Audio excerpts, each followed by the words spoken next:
Finally दोस्तों गेल India ने अपने Q1 के जो रिजल्ट है वो अनाउंस कर दिए हैं। कैसे रहे इसके Q1 के रिजल्ट, चलिए डिटेल में डिस्कशन कर लेते हैं। 19 पेजेस की रिपोर्ट है, आप चाहो तो डिटेल में पढ़ सकते हो। ऐसे कोई इम्पोर्टेंट जो है अनाउंसमेंट हमें देखने को नहीं मिली है। हम बात करेंगे इसके जो है कंसोलिडेटेड रिजल्ट को लेके। बाकी आप ये जो है नोटिस पढ़ सकते हो। कुछ इन्फॉर्मेशन आपको अगर इन्फॉर्मेटिव लगे तो वीडियो को पॉज करके आप देख सकते हो। बात की जाए इसके रिज़ल्ट को लेके तो सबसे पहले बात कर लेते हैं क्या कुछ अनाउंसमेंट हमें देखने को मिली है डिविडेंड के रिगार्डिंग या फिर नहीं। तो हाल फिलहाल देखोगे ऐसी कोई अनाउंसमेंट नहीं है।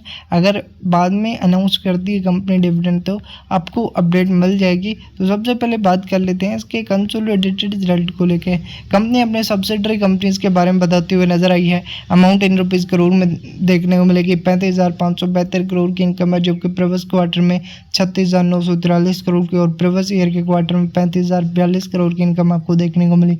तो इनकम टोटल इनकम में क्वार्टरली बेसिस पर गिरावट है, ईयरली बेसिस पर आपको जंप देखने को मिला है। और इस गिरावट के पीछे का रीज़न इसकी जो अदर इनकम में गिरावट आई है वो आप देखो, चाहे क्वार्टरली बेसिस ले लीजिए चाहे ईयरली बेसिस, गिरावट हमें अदर इनकम में देखने को मिली है।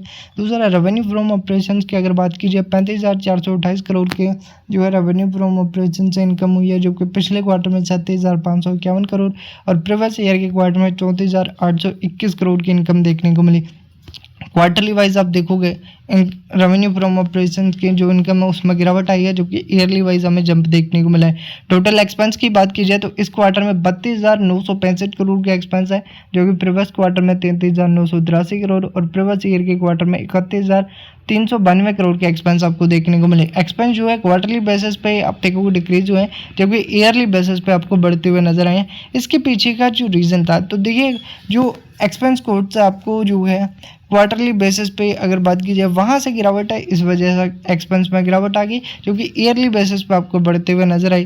दूसरा आप देखोगे अदर एक्सपेंस भी आप देखोगे वो भी ईयरली बेसिस पे आपको बढ़ते हुए नजर आए हैं, जिसके चलते आप देखोगे कंपनी की जो थोड़ी सी एक्सपेंस है वो हमें बढ़ते हुए नजर आए इस क्वार्टर में। बात की जाए प्रॉफिट फॉर द पीरियड की तो इस क्वार्टर में जो प्रॉफिट देखने को मिला है 2,382 करोड़ का, जबकि प्रीवियस क्वार्टर में 2,505 करोड़ का प्रॉफिट था और प्रीवियस ईयर के क्वार्टर में 3,183 करोड़ का प्रॉफिट आपको देखने को मिला। तो प्रॉफिट में Q on Q basis year on year basis पर गिरावट है।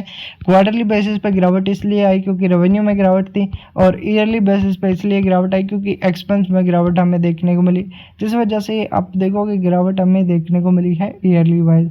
बाकी आप बात की जाए अदर कोई अनाउंसमेंट जो है स्टॉक के रिगार्डिंग हमें देखने को नहीं मिली है। ईपीएस आप देखोगे जो हमें देखने को मिले हैं इस क्वार्टर में 3 रुपये 60 पैसे, जबकि प्रीवियस क्वार्टर में 3 रुपये 79 पैसे और प्रीवियस ईयर के क्वार्टर में 4 रुपये 84 पैसे के ईपीएस आपको देखने को मिले हैं। प्रॉफिट में जो है डिक्लाइन आपको Q1 की basis year on year basis पे देखने को मिला है। तो रिजल्ट आपको उतने अच्छे आते हुए नजर नहीं है जितना एक्सपेक्टेड था। बाकी आप देखोगे रेवेन्यू में जरूर ईयरली ग्रोथ हमें देखने को मिली है। बाकी क्लियर देख सकते हो क्या कुछ जो है अनाउंसमेंट इन नोटिस में हमें देखने को मिली है। ऐसी कोई इंपॉर्टेंट जो है अनाउंसमेंट कंपनी के द्वारा नहीं की गया। बाकी यहाँ पे जो है फंड रेजिंग वगैरह के रिगार्डिंग बताया गया है, पीछे क्या कुछ जो है कंपनी इम्प्रूवमेंट के लिए जो है जॉइंट वेंचर रिगार्डिंग कोई अपडेट देखने को मिली। प्रीवियस डेट जो लॉन्ग टर्म डेट है उसे कम करने के लिए कंपनी ने क्या कुछ स्टेप लिया ये बताते हुए नजर आई है। बाकी वीडियो पसंद आई हो शेयर जरूर करें। अभी तक आपने चैनल को सब्सक्राइब नहीं किया सब्सक्राइब कर सकते हो। धन्यवाद।